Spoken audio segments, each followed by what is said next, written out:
So magluluto na naman ako ng aming dinner. Meron ako ditong sitaw. And then meron ako ditong pritong isda at saka pampaasim na lemon. So kung walang lemon, pwede naman yung suka. Of course, meron akong garlic at saka onion. Lalagay ako ng kaunting mantika. And then, uunahin natin yung garlic.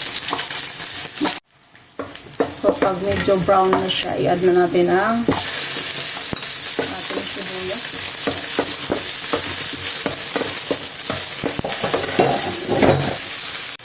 I-add ko na ang sitaw. Maglalagay ako ng liquid dito ng soy sauce.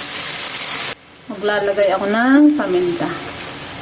Then, i-mix lang natin.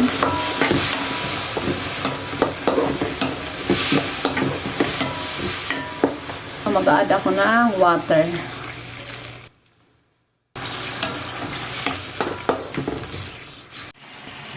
Gusto kasi ng anak ko ay masabaw kasi ilalagay niya sa kanin. So, pwede naman na kaunti lang isabaw niya.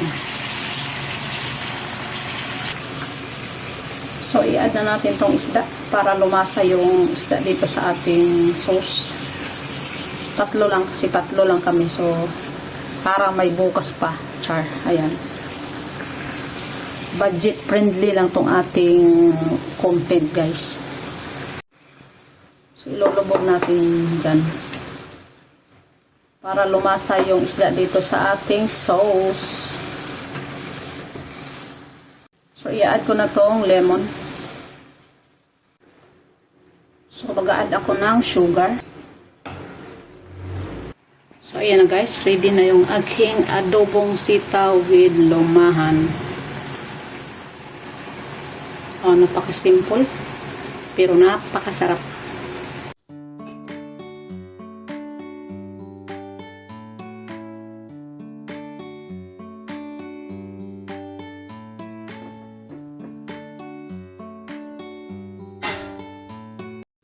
So that's it guys. Thank you for watching. See you on my next video.